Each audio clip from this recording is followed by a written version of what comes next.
the signs of death.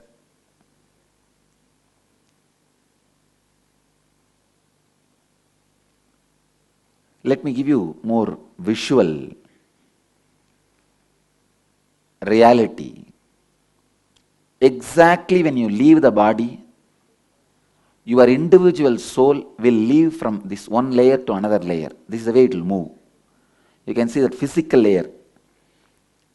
Please understand. One thing I wanted you all to know, don't be frightened by the way I am describing it. And just understand this is fact and we need to get into it to get out of it. By getting frightened, you are not going to solve the issue. And same way, by not knowing this fact, you are not going to solve the issue. Now, by not knowing what is going to happen during death, don't think you are going to solve that issue. And same way, by getting frightened also, you are not going to solve that issue. So, listen, then we will work on the solution. First layer, the physical body. From there, your individual consciousness will move to the next layer, the breathing pattern. That was the time your whole skin will release kind of a poison like scorpion venom. The quality of the chemical which will be released by your skin to handle the consciousness separating will be almost like a scorpion venom. So it's like a whole body will be injected by the scorpion venom. If you are bitten by a scorpion, after a few minutes that whole area will become frozen. Have you seen it will become like a wood, solid. Any doctors? You understand what I am saying? Have you treated the patients? No. US doctors. Okay. All right. Anyway, let me describe, understand this. So, basically, your whole, it's like a peeling your skin. The separation of your consciousness and the skin starts happening. That's the first step in the death. Then, your whole consciousness gets centered on the breathing. That's why that feeling like asthma or wheezing. When that settles down, your consciousness moves to your mind. Tremendous suffering about you not living your life completely, you not actualizing yourself. But by the time you are medically dead, only 2 layers, your body will be active. By the time you go to the mental layer, the third component of you, you will be declared as medically dead, clinically dead by doctors. But after you are declared clinically dead, around 42 minutes you take completely to settle down and take another one body. In that 42 minutes, any engram inside is very strong, can get you back to the life. Those people only we call people who had near-death experience, who left this 2 layer, declared as medically dead, but came back due to some other patterns in the deeper layers. I have seen a lady, 3 times came back to life. Second time, people were shocked because first time they did not check with the doctor. First time when the breathing has stopped, they decided she is dead and organized everything. And she got up and sat after 2 hours. So second time they made sure the doctor comes and tests, certifies.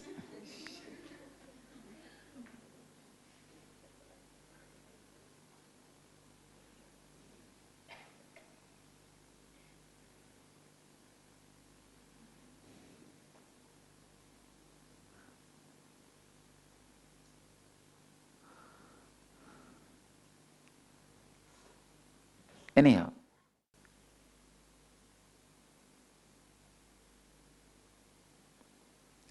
Second time they made sure that doctor checks the lady.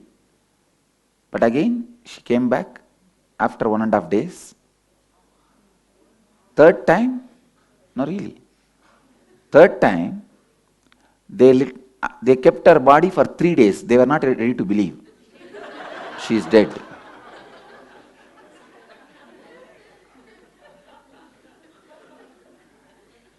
But finally, they took her body to the cremation ground. They even arranged the whole thing. Before putting the fire, the son wants to check her once. And she called Amma, Amma, Amma 3 times and she got up and sat. Really? But in the Indian villages, there is a tradition, once you go to the cremation ground, you can't come back to the house. Really? So they built a house for her near the cremation ground and lived. I have seen her during my school days. And my own yoga guru, Yogananda Puri, of course, this is yogic power, he had 47 heart attack. Doctors are not ready to believe he is going to die by heart attack. The day before his death, he has performed a feat of tying the rope in his chest and making it burst just through breathing. He tied an iron rope. Please understand, not ordinary rope, iron rope on his chest. He just completely exhaled and tied that and inhaled, and that rope broke to pieces. The power of the pranayama. But he was too old at that time. Then he was taken to hospital because he complained chest pain. During the ECG, I think 3 or 4 days they kept him under the monitor. They said 47 times heart stopped completely. Full heart attack happened. 47 times he had heart attack, but he did not die. So doctors were shocked. They said, he is not the guy who is going to die. Please take him to home. Even if he has heart attack, his heart stops. Don't think he is dead. They sent him back to the house, and few days he was resting in the house. At least 2 times pulse rate completely stopped, pulse stopped and body became cold, and again he came back to life. Finally he himself said, by tomorrow evening, bury me. And then he stopped his pulse, but body never became cold. So none of the disciples wants to bury him. Even I did not want to bury him. I said, no question of burying. The body is not smelling. Body is not signs of death. So you should not bury. We all have decided we will not bury.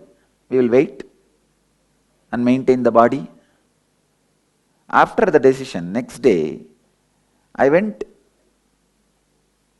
to a pilgrimage place. I know he is the embodiment of Patanjali. So I went to Rameshwaram, where Patanjali's Samadhi is there, to pray. Please come back to life. I felt if I go and pray there and bring that sacred water from that 21 tirthas in Rameshwaram. Any of you have been to Rameshwaram temple? All of you should know that temple belongs to Madurai Adinam.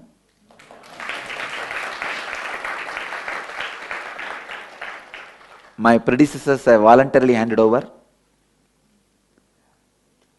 Still we have records. The temple, when it was handed over to the government, it owned 300 ton gold. Still the treasury is there. I don't know how much of gold is still left. But when we handed over the temple back to the government, voluntarily, my predecessor, one of my predecessor was Rameshwaram temple. One of my predecessor, when he was coronated as a head of the Madurai Adinam, he was a minor. So he could not run. So government voluntarily he handed over both the temples to government, saying that after he becomes major, he will take it back, but he never took it back again.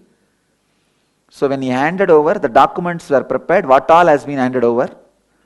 So in that 300-ton gold. That time, one sovereign gold was, one tola. Tola is some Indian unit. Gold was 1 rupee. 1 tola is how many? 10 grams. That was 1 rupee. So he said, the record says 300-ton gold was handed over. Still we have the records. 1 ton is 1000 kilogram.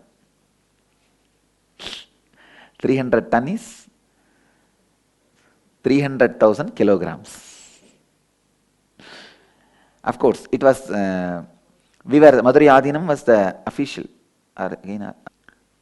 So, Madurai Adinam was the Rajaguru, means head of the chief guru, you call it. So, the whole king's treasury was divided into 4. Army part, civilians part, king's part, and religious part. The religious part was owned by Adinam. Army part was owned by the commander. Civilians part was owned by the teachers who used to teach and conduct rituals those days. Not the temple rituals, the marriage, all those ceremonies. They are called purohits. And the king's part was owned by king. That was the way the wealth was shared in those days. So this was 1/4 of the Ramanathapuram kingdom's wealth. Understand the richness.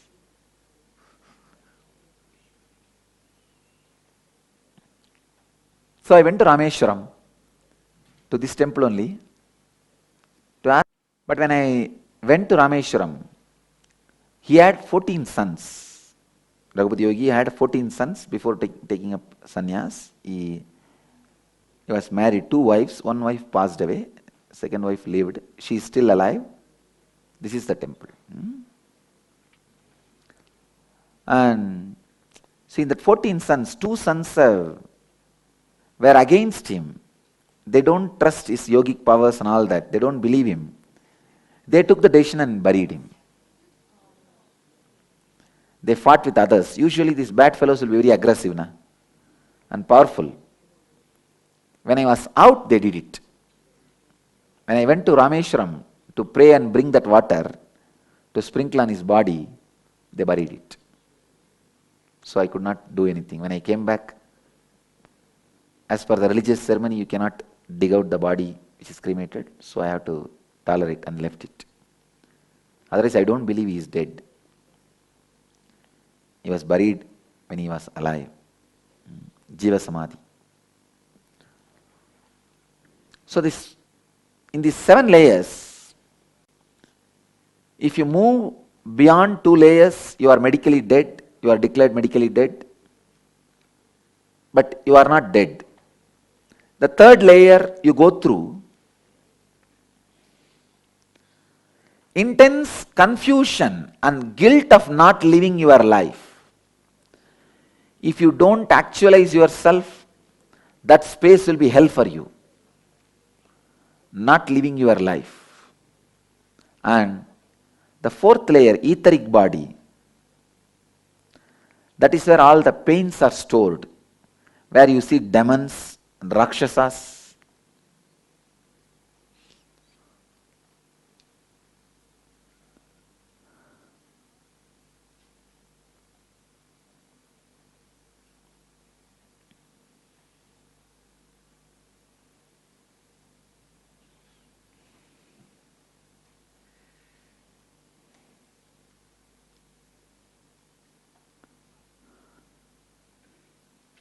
So in each of these layers, you carry certain patterns and engrams which we need to break and free. If these engrams and patterns are not broken, death is going to be, as I described now, tremendous suffering. If these patterns are broken and destroyed now itself, death is going to be like a butter, the knife moving through the butter. Understand? What my presence did to that person, the second death, the same thing I am reproducing on all of you now itself through this technology, through this method. So I promise, when I say I mean, I promise painless death for all of you.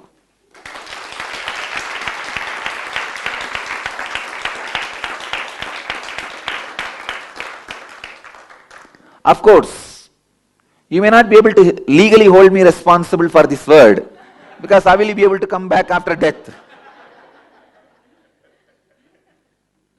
But I tell you, spiritually, neither I have death nor you have death. You can and you will meet me after you leave the body. And if I have not fulfilled my word, you can hold me responsible at that time. And I tell you, I will fulfill my word. I am very clear about what I am uttering. I already said, Kala Bhairava is the witness, let his presence be there. This whole science got downloaded into my system to help the people to have painless, peaceful death and restful awareness in the end of the death. That is what we call enlightenment. But when I started teaching this science to people, I discovered not only the quality of death, even the quality of life after this program has started drastically increasing. See, when you don't have patterns and engrams, your life also develops, increases the quality. That's when I started teaching this program to youngsters. I started telling, hey, science of death is not for the people only who are about to die. It is for the people who are about to live. Otherwise, you see, human mind, when you are young, you always feel, hey, all this meditation, enlightenment, let us do it in the old age. This is not the time for it. At that time, oh, yoga, meditation, this all we should have done it in young age. How can we do it now? That's human mind. That is human mind.